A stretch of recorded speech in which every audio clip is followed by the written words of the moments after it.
The confidence is there. Hope is back for Nigeria.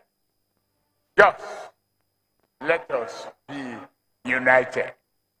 Thank you. God bless Federal Republic of Ghana. Still in the year of the just concluded general elections, which breathed the new administration into power, the year not yet out still witnesses the gubernatorial election from 3 states in the country. With a total of 5.41 million eligible voters, the Independent National Electoral Commission (INEC) is set to conduct the governorship elections in Bayelsa, Imo, and Kogi State on Saturday of November 11, 2023. Meanwhile, citizens of these various states have anticipated the day of the elections as various supporters agitate for their candidates to emerge. When you look at Imo, Kogi, and Bayelsa, they are part of the 8 states that will normally have off-season governorship election. You know, when I say 8 states, we have Ondo State, we have Ekiti State, we have Osun State, we have Edo State, we have Anambra State, we have Bayelsa, we have Kogi, and we have the same Imo. So Imo, Kogi, Bayelsa, they're also part of the 8 states in Nigeria that will normally conduct off-season election. And when you look at the off-season election, the game that played out in the 3 states, they are not new to us. Let me start from Kogi. When you look at Kogi State, although from 1999, we had the same smooth running of governorship election in Kogi State when we have the late Audu in Kogi State. At the end of the day, when he left power in 2003, we have former governor of that state, Ibrahim Idris, popularly called Ibro. But at the long run, Idris and his deputy, Philip, were removed from office, and that was what led to this issue of off-season election in Kogi State. At the end of the day, though they were restored, then from that, we have Captain Idris Wada. From Captain Idris Wada, we have, again, election conducted again. The Abakadu that was first the elected civilian governor in Kogi since 1999, came back to contest the election, but you saw what happened on the verge of becoming the winner of that election. He died, and that was give another space for Kogi election, because during the time that late Audu died in the 2015 general election in Kogi State, no, we don't have the provision in the law. So he raised a constitutional crisis in Nigeria that who should continue from where late Audu stopped. And don't forget, in that primary, the present governor, or let me say the outgoing governor of Kogi State, Yaya Bello, contested the primary with late Audu then, and during that election, Audu won the primaries, and he was the governorship candidate of APC in 2015 in Kogi State. He ran with James Faleke. So when he died, and he raised a constitutional crisis in Nigeria that who should continue from where he stopped, should it be his running mate, James Faleke, or should it be Yaya Bello, that both of them ran on the APC primary together? So that one gave a space in such a day that the election there was put on hold. At the end of the day, Yaya Bello, who contested the primary with him, was nominated to continue doing so. In the case of Imo, Imo has always been a conservative state. Imo has always been under the rule of conservative political party, i.e. PDP, from 1999 until about 4 years ago, when Opin Sodima became governor. And how did it happen? It was Honorable Ihodewa that INEC announced as the person who won the election of Imo Guba election. But Opin Sodima came third. He came this time third, and he challenged that election in court, and he was able to convince court of the land, and the court now ruled that Honorable Ihodewa did not win the election, having not complied substantially with the provision of Electoral Act and Nigerian Constitution. And what they did at Supreme Court was that they removed certain unlawful votes from that of Honorable Ihodewa, and that was that. Okay, the remaining votes of Opin Sodima is the highest, and it was declared as a winner, and that was how he became the governor of Imo State. And let's now go to Bayelsa. In Bayelsa, in the last election, gubernatorial election, it was APC that won the election. APC won, and before that, PDP had always been in charge of Bayelsa State. Bayelsa is equally a conservative state since 1999 to that period. And we shouldn't forget as well that President Goodluck Ebele Jonathan had issue with the national leadership of PDP. And he said, well, if you will not listen to me, if you don't allow me to have a say in my state, I will show my strength. And he supported APC candidate, that is Honorable Leon. He supported him.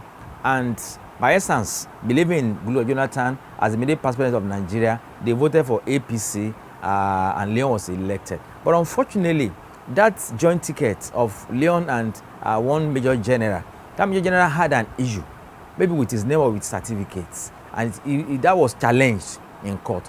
The eve of their swearing in, of their inauguration, was when Supreme Court pronounced that that man was not qualified to be nominated as deputy governorship candidate. And what's a joint ticket? If anything happens to either of the parties, it will affect the ticket. And on the strength of that, Supreme Court now pronounced that APC did not have candidates for that election. And what it means that the candidate of the party that came second will naturally become the governor. That was how Durudiri was declared PDP as the lawfully elected governor of Bayelsa State. And overnight, he was sworn in as a governor. And that was how the thing went back to PDP. It was a short-lived victory for APC. So from that, we will discover that the three states had a lot of checkered history when it comes to politics or governance or governorship in Nigerian politics. These three states have been known for a peculiarity or another, which has made people deliver speculations on the possible outcomes. Kogi states have recorded various elections marred with violence during elections. And just like this state, Bayelsa and Imo states have also witnessed various forms of irregularities, amongst other things. Kogi politics is this issue of violence and so on and so forth. It has been there right from day one. In fact, when you look at this current election now, 40,000 police officers already deployed to Kogi State, 40,000 unprecedented on the issue of off-season election in Nigeria. So that is Kogi for you. In fact, when we're doing our analysis, we discovered that from January 1, 2003 to November 4, 2023, we've recorded 101 violence in the three states, Kogi, Imo, and Bayelsa State. Guess what? Bayelsa State just having, we recorded 20 violence incidents in Bayelsa State. In Imo State, we managed to have 34, but in Kogi State, we managed to have 47 electoral violence since the beginning of this year till this present moment. So that is Kogi politics for you. And again, let's go to Imo State. You know, Imo State since 1999 has been predominantly PDP state since 1999. Start from when Chuba was there. At the end of the day, when we have Ikedio Hakim, who became the governor of that particular state in 2007. Even though when you look at Ikedio Hakim, who came in 2007, Ikedio Hakim came on the platform of PPA.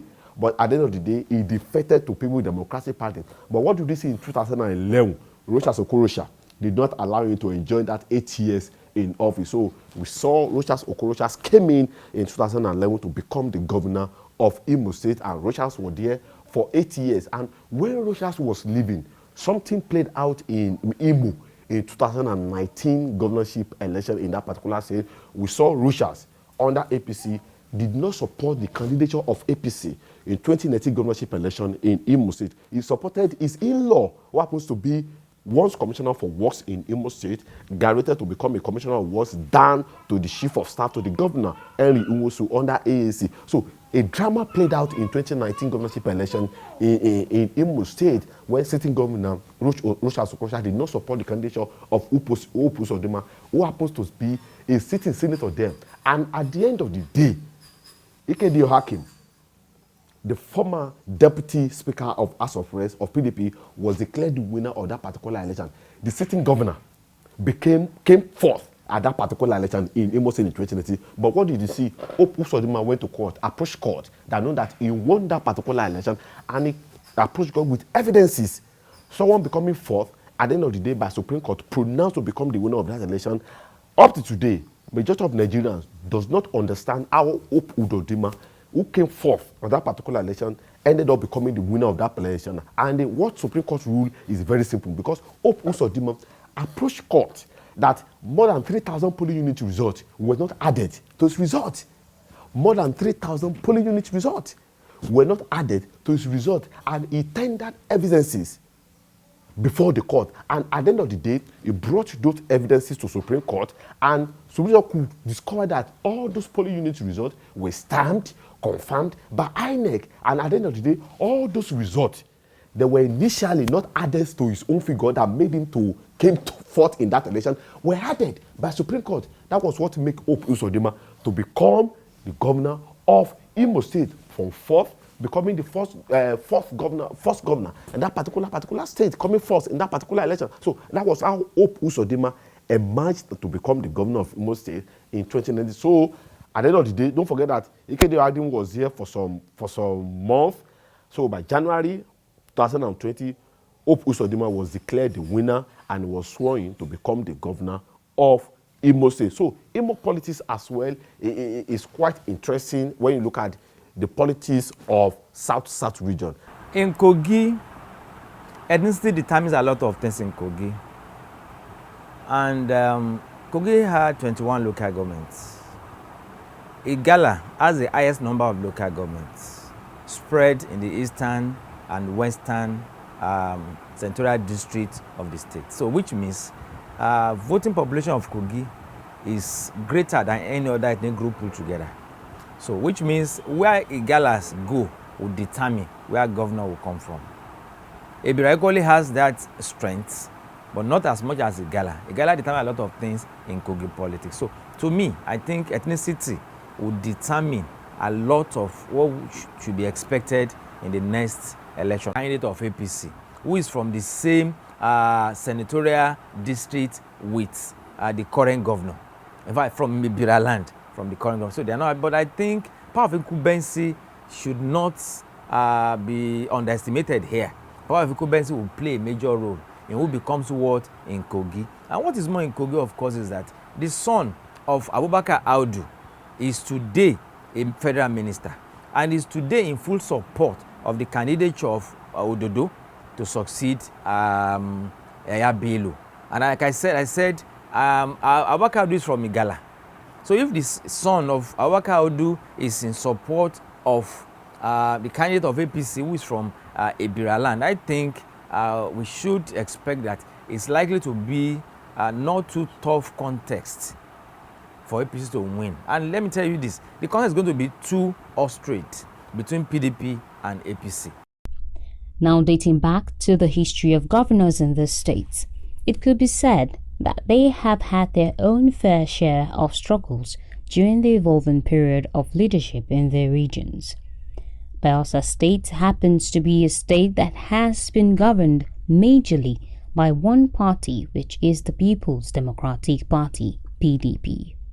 It started with Governor Diepre Alamne-Sega under the People's Democratic Party, PDP, from 29th of May 1999 to 2005.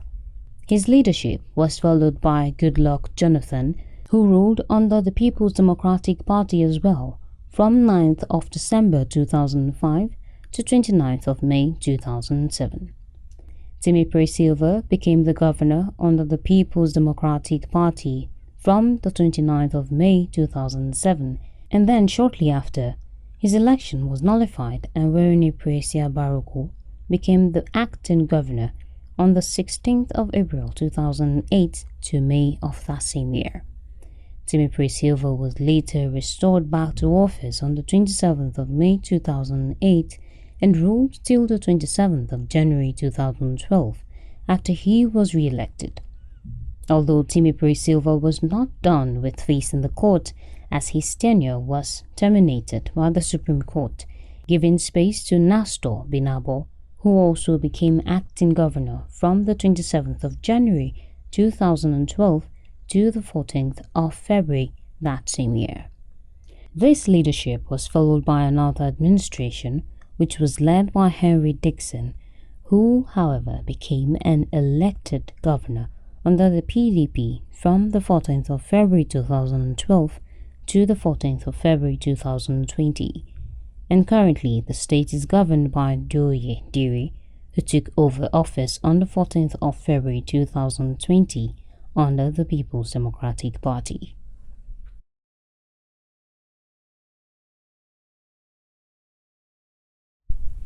Moving further, Kogi State, like Bayelsa, had some military administrators before the democracy that was embraced in 1999. The civil rule began with Prince Audu Abubakar on the 29th of May 1999 under the All Nigerian People's Party as the second democratically elected governor, as he was the first democratically elected governor in January 1992.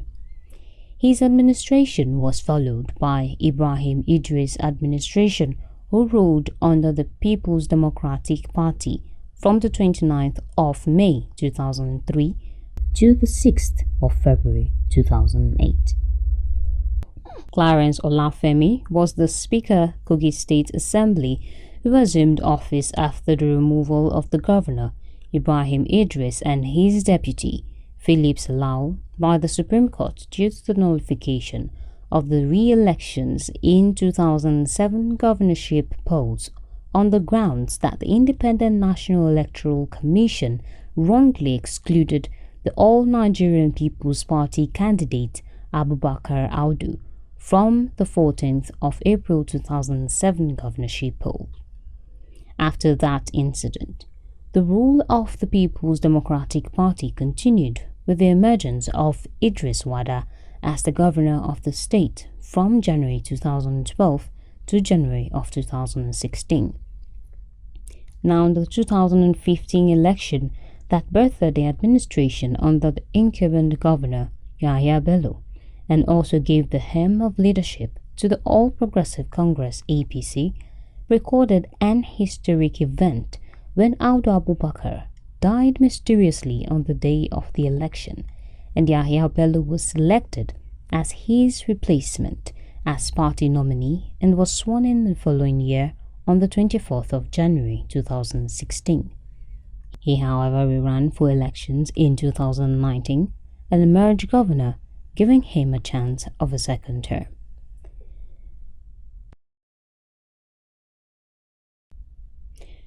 Now, Imo State has also some history of civilian leadership, which began in 1999 with Achike Udenwa, who ruled under the People's Democratic Party, PDP, from the 29th of May 1999 to the 29th of May 2007 in the Nigerian's Fourth Republic, as he had various civilian predecessors who ruled before him.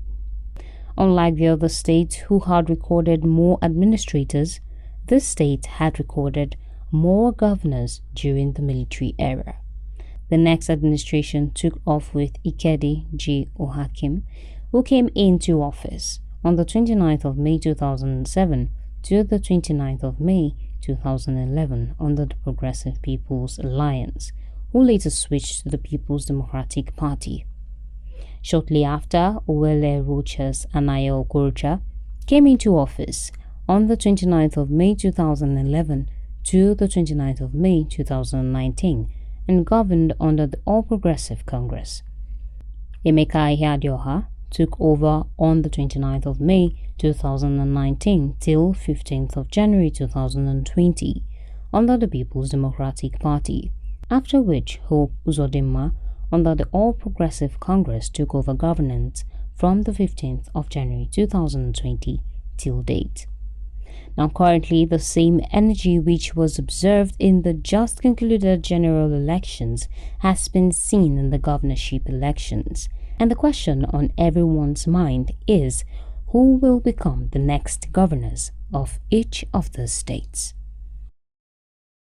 When we look at Kogi, Kogi is quite different because Kogi is in north central of Nigeria. And when you look at Kogi State as well, Kogi is being divided into three senatorial districts. We have Kogi East, Kogi West, and Kogi Central. Since 1999, till when Yabelo became the governor of Kogi State, it has been the Kogi East have been ruling Kogi State. So they've not given Kogi Central and Kogi West the opportunity to become the governor of Kogi State. And in Kogi, like I said, we have Kogi East, Kogi West, and Kogi Central. Kogi West happens to be the minority in Kogi State, the Yoruba speaking in Kogi State. That's where we have the current PDP governorship candidates now in that Kogi State. Dino Melaye happens to come from Kogi West. Senator Sumat Adeyemi, former senator from Kogi West, from Yoruba speaking area in Kogi State. Even the ADC governorship candidate Adeleke in this election happens to be from Kogi West. Now, it was even the advent of Yaya Bello that gave the Kogi Central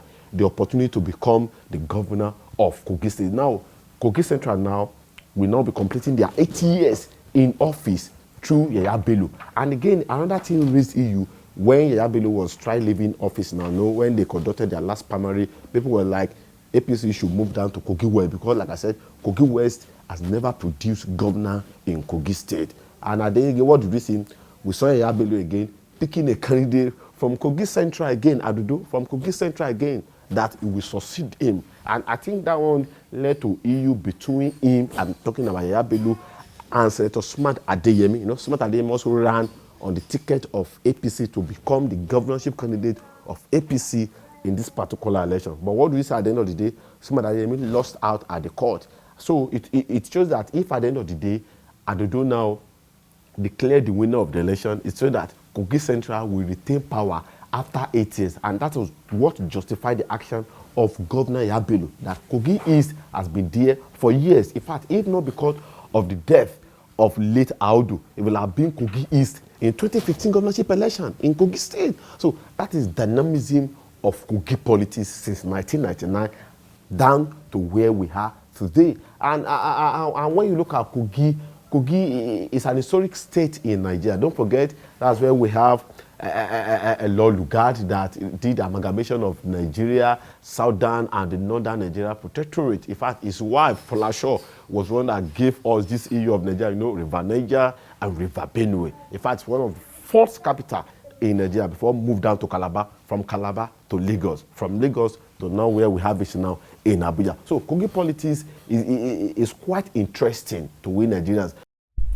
This year happened to be spectacular as the issues of insecurity and violence has stopped the event of the electoral process. This has caused many to fault the electoral process and restrain from participating in the exercise due to the fear of the unknown. The fight for leadership in the states is tough as every contender could be seen given all it takes to emerge victorious. In Bayelsa this weekend is going to be a game of tussle between PDP and APC. But guess what? No, people were talking there when PDP was planning to have their governorship ticket. People were talking that they should give it again to David Long, who ran on the ticket in 2019, but they did not give him. Rather, they gave it to the former governor of that particular state, who happens to be the immediate past minister of petroleum of state under the regime of former president Muhammadu Buhari, that is Timi Presifa.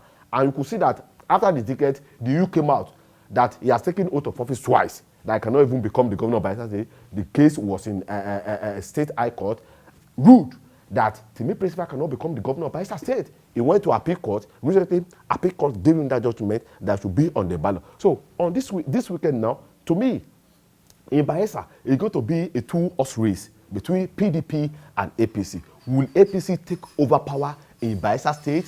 What they tried in 2019 that even came out by the end of the day, court did not allow you to stand. So all would do a deal, continue his administration for the last leg in Bayelsa State, like what we saw when Dixon was there and got elected. During the second tenure of Seraki Dixon becoming the governor of Bayelsa State, that INEC came up with that particular guideline that no, there's be a simultaneous election. By the time you approach the polling unit accredited, immediately you have your ballot paper, you vote, and you go back to your house. And again, we carry out a security analysis, and we try to see those things that are likely to play out in this election in 3 states. You know, in Kogi State, try to come out what we call armed clashes, destruction of electoral violence, and shooting. Those are the security threats people are able to identify in Kogi State. In Imo State, armed clashes, destruction of electoral materials, political talks, and assassination. In Bayelsa State, the same thing again, armed clashes, shooting, adoption, and assassination. So those are the likely threats that might happen in this coming election. And that's why the IG, last Sunday, IG was on a national TV on a tower meeting